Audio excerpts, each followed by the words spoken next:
Hello Year 12, we're going right back to the beginning of the booklet please. We've just got something quickly to fill in before we're done. So I'm going right back to first proper page and I'm looking at this work here. All right, which is differentiating from first principles, and we've done this in the book one. We just need to extend it now to look and see how it happens with a particular one to look at sine and cos today from first principles, okay?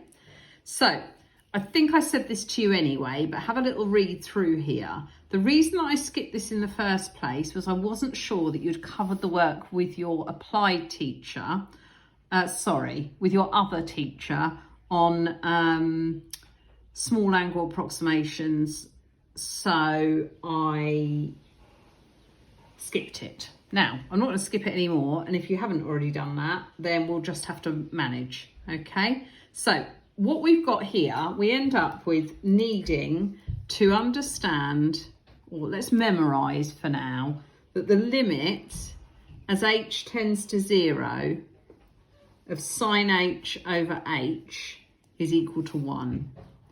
And the limit as h tends to 0 of cos h minus 1 over h is 0. Okay? That is what we need to learn to make sure that we can show how we differentiate sine and cos from first principles. So basically, if you don't understand why, you will, so trust me, and let's come back to it, okay? So, differentiating sine and cos from first principles. I'm going to do this first of all. I'm just going to run through it. So if you're happy with what's written there, you can skip through me, but I am going to do this anyway. So prove from first principles that the derivative of sine x is cos x. You may assume that as h tends to 0, sine h over h tends to 1, and cos h minus 1 over h tends to 0. Those were the things that we just said. So we can assume these things. So first of all, we're going to start off with f of x is equal to sine x. And when we differentiate from first principles, sorry, noisy children, when we differentiate from first principles, we say the limit as h tends to 0 of f of x plus h minus f of x all over h. And in this particular case, our f of x is sine x. So we get the limit as h tends to 0 of sine x plus h minus sine x all over h. Now, this was another thing I wasn't quite sure if you had done, which is the expansion of sine a plus b. Now, in case you hadn't or haven't, I have written it in your booklet here. So it's another trust me for now. I'll write it on here. So sine a plus b is not just equal to sine a plus sine b. This isn't a constant. You can't expand the bracket. It's equal to sine a cos b plus cos a sine b. Okay? So you do need to know that. And if you don't understand why, wait until Miss does it with you. So it's the limit as h tends to 0 of, we've got sine a plus b. So we've got sine a cos b plus cos a sine b, then minus that sine x all over h. Okay. So we are going to now factorise this as follows. So what I want to do is I want to take out anything that's got a sine x in it. So I've got sine x lots of cos h minus 1 over h. And then the other thing I've got left is sine h over h, lots of cos x. Might be better, let me just write them both the same way around. So cos h minus 1 over h, lots of sine x, plus sine h over h, lots of cos x. So let's just check we're all happy with where they came from. So here, I've got sine x cos h minus sine x all over h. So when I pull out this sine, it becomes cos h minus 1 over h. That was the only thing I had left there, which is that. Okay, so we know that as h tends to 0, cos h minus 1 over h also tends to 0. So this, if you'd write that down as h tends to 0, sine h over h tends to 1, and cos h minus 1 over h tends to 0. So we get cos h minus 1 over h tends to 0, so that all goes to 0. 1 times cos x, which equals cos x, which was the thing that we wanted. Okay.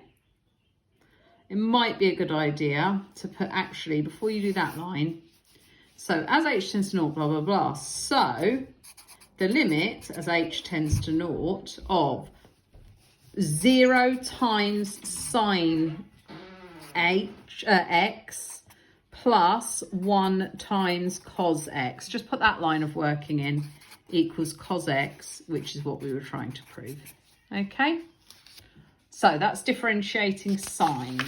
Now we're going to do the same thing. It's in your booklet here, and we're going to differentiate cos. Okay, so let f of x equal cos x. And the other thing that you're going to have to know is the expansion for cos a plus b, which I've written in your booklet for you. And we're going to need that in a minute. So f dash x equals f of x plus h minus f of x all over h. I forgot to write the limit.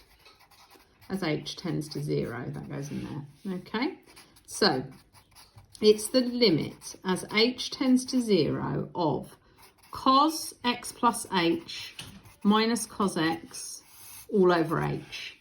Now we're going to have to use our expansion for cos a plus b equals cos a cos b minus sine a sine b. And again, if you don't know why, Miss will come on to it with you, so just trust me for now.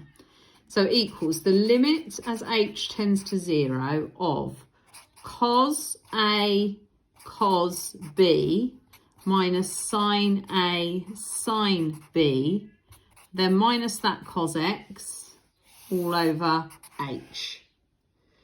And what we're going to do now is split them into where we've got cos x's and where we've got sine x's. So I'll put them together first. Cos x cos h minus cos x all over h minus sine x sine h all over h. So I've just split that into two fractions. One fraction comprises of those bits, the other one comprises of that bit. So we're going to factorise out a cos x, and then we're going to take this sine x here. So we get cos h minus 1 over h, lots of cos x, minus sine h over h, lots of sine x. And then we're going to write down the bit that we, oh dear, sorry, I've just realised you can't see that very well. There you go. I'll just double check you're all right. So, as h tends to 0, sine h over h tends to 1, and cos h minus 1 over h tends to 0. Therefore, the limit as h tends to 0 is equal to 0 times cos x minus 1 times sine x, which equals minus sine x, which then proves that that's the differential of cos x. Okay, so those are those. I think there's a question to try the first one in exercise 9a, but I've probably already done it. I think it might be that, but you can have a little look at it. Okay, and there will be some practice on that in the mixed exercise, which is the other part of today's lesson. So that's differentiating from first principles. I think it would be a good idea now to turn the video off and try and work through both of those from the beginning and make sure you can do them. All right.